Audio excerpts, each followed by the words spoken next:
기대해 나에게 주신 하루를.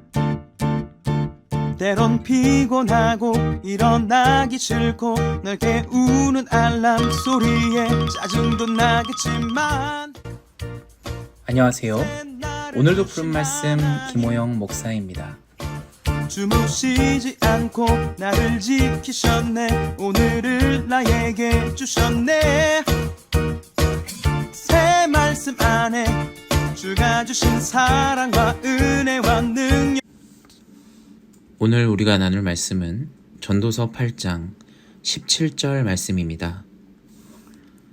또 내가 하나님의 모든 행사를 살펴보니 해 아래에서 행해지는 일을 사람이 능히 알 수 없도다. 사람이 아무리 애써 알아보려고 할지라도 능히 알지 못하나니 비록 지혜자가 아노라 할지라도 능히 알아내지 못하리로다. 아멘. 좋은 아침입니다. 오늘 우리가 읽은 말씀은 전도서 8장 후반부의 말씀인데요. 8장을 보시면 아시겠지만 전반부에서는 어떤 내용이 있었냐면 지혜자라는 사람들에게 왕에게 순종하라는 말씀을 우리에게 주셨습니다. 이 당시 사회가 왕정 사회를 배경으로 하고 있습니다. 그리고 이 지혜자라는 사람들이 바로 왕에게 조언을 하는 사람들을 지칭합니다. 그러니까 왕에게 조언하라는 사람들에게 뭐라고 이야기하고 있냐? 왕께 순종하라라고 하나님께서 말씀을 하고 계신 것이죠. 순종한다고 왕의 말이 다 맞기 때문에 또 윗사람이기 때문에 그런 이유로 순종하라는 것이 아니라 이 당시의 지혜자가 할 수 있는 일은 크지 않다라는 거죠. 그리고 뭔가 바꿀 수가 없다라는 겁니다.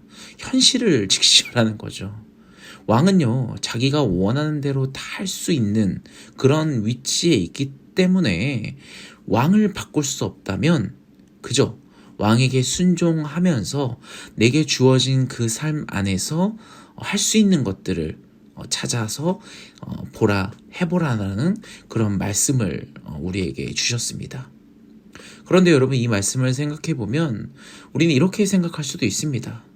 그저 왕께 순종만 하라고 하는데 이거 왕이 좀 너무할 정도, 너무 좀 지나치다라고 하면 우리가 어떻게 해야 되냐라는 의문점이 생기게 됩니다.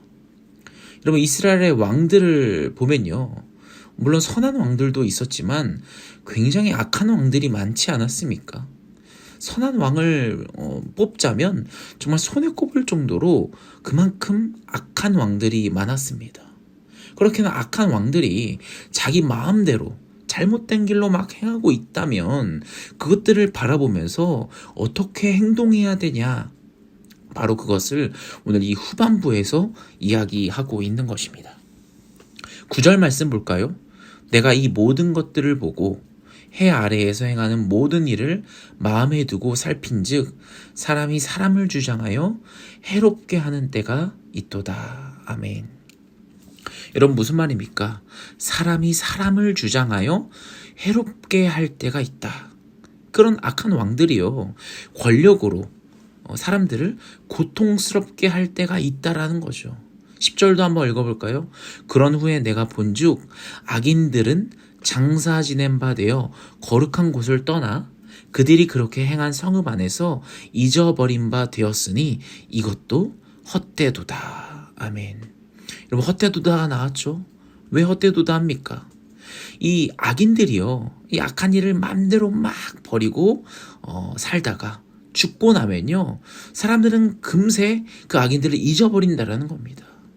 이게 얼마나 헛되고 안타까운 일이냐라고 이 전도자가 이야기를 하고 있는 것이죠.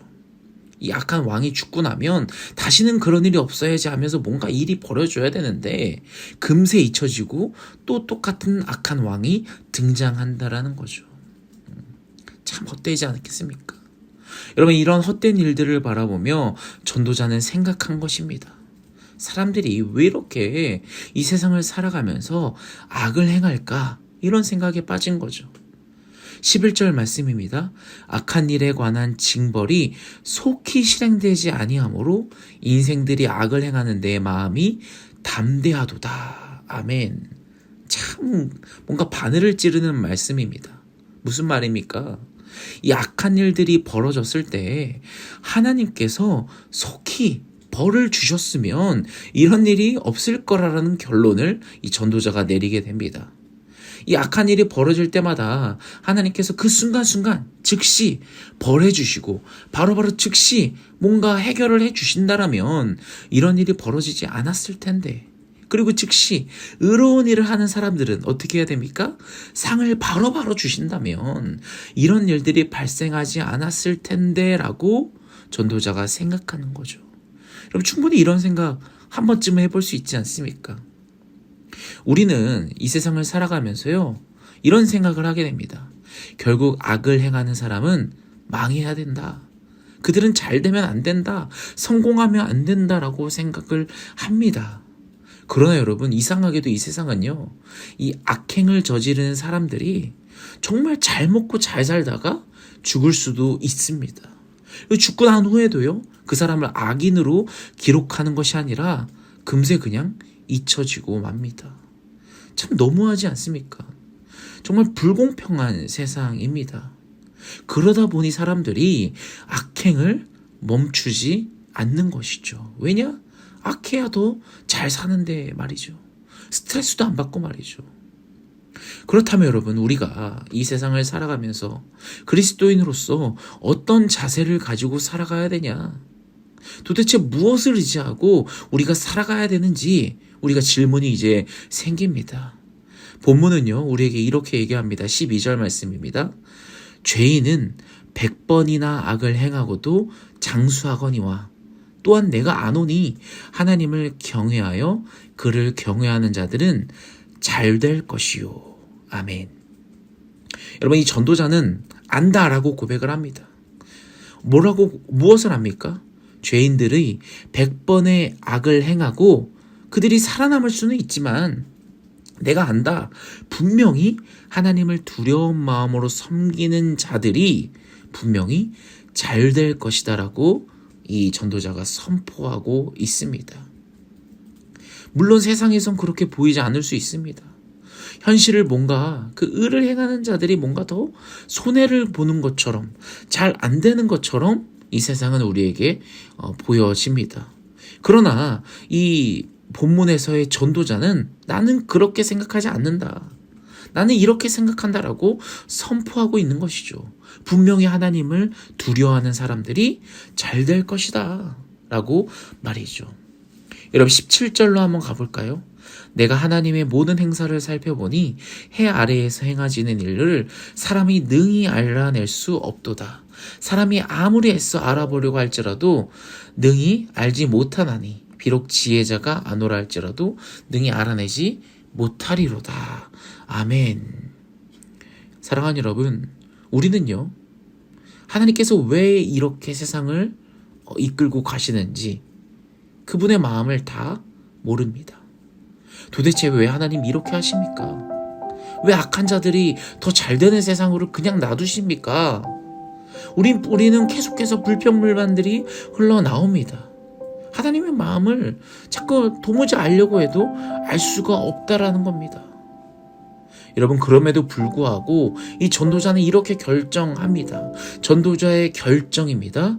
하나님께서는 결국 악인들을 벌하실 것이며 결국 의로운 이들은 하나님께서 품에 안아주실 것이다. 하나님께서 책임져 주실 것이다 라고 나는 안다라고 선포하는 것입니다. 사랑하는 여러분, 우리가 이 세상에서 인생을 살아가는 해법이 바로 이것인 것 같습니다. 우리는 이 세상에서 인생을 즐기며 살아가야 합니다. 어떻게 즐기며 살아가야 됩니까? 전반부의 말씀대로 우리는 하나님께서 우리에게 주신 그 삶을 살아가면서 주어진 곳에서 내가 할 수 있는 것에 최선을 다하며 살아갑니다. 또 주어진 세상의 법에 순종하며 우리가 할 수 있는 선에서 할 것들을 찾아보며 의롭게 열심히 살아가는 것입니다. 물론 내가 살아가는 것이 손해보는 것 같고 뭔가 악하게 사는 것이 더 이익인 것 같아 보이는 이 세상을 우리가 살아가지만, 그럼에도 불구하고 나는 안다라고 결심하고 선포하는 것입니다. 그럼에도 불구하고 나는 의롭게 살아갈 것이다. 왜냐? 하나님께서 나의 인생을 책임져 주실 것이기 때문에, 하나님께서 결국 우리가 잘 되게 해주실 것이기 때문에 라고 말이죠. 사랑하는 여러분, 우리가 이 세상을 살아가면서요, 이런 것들, 이 세상의 것들 하나하나 따지기 시작하면요, 정말 끝도 없습니다. 세상은요, 이미 괴로움으로 가득 찬 곳이고요, 정말 부조리로 가득히 찬 곳입니다. 우리가 이 모든 것을 해결할 수 있을까요? 뭔가 방법이 있을까요? 이겨낼 수 있을까요? 우리가 그것들을 해결하지 못할지라도 우리는 그것에 막 집중하는 것이 아니라 주님께서 우리에게 주신 그 삶에 집중하며 우리가 살아가는 동안 우리가 열심히 주님께서 주신 것에 즐거워하며 그 기쁨의 하루하루를 열심히 살아가는 것, 이것이 바로 우리 그리스도인들이 이 세상을 대하며 살아가는 삶의 자세라고 오늘 본문에서 이야기를 하고 있는 것입니다. 사랑하는 여러분, 균형 감각이 필요합니다. 인생을 살아가면서 균형을 가질 필요가 있습니다. 어느 한쪽에만 막 집중하다 보면요, 결국 기울어져서 그냥 무너지고 만다라는 것이죠. 우리가 이 세상을 살아가면 이 세상의 그 흘러가는 것들에 우리가 어느 정도 순응하면서 그 균형을 의지하면서 하나님께서 나에게 주신 것들, 그 기쁨에 우리가 좀 더 집중을 하며 그곳에 무게를 두며 균형을 맞추며 살아가는 것이 바로 이 세상을 살아가는 우리들의 자세가 아닐까 생각해 봅니다. 오늘 아침을 시작하면서, 오늘 하루를 살아가면서 하나님, 정말 이런 것들이 내 눈앞에 악한 것들이 많이 있지만 그 가운데서 중심을 잃지 않게 하여 주시옵소서. 하나님을 바라보고 하나님을 의지하며 살아가게 하여 달라고 우리 같이 주여 한번 외치며 같이 주님께 맡기며 같이 기도하며 나아가겠습니다.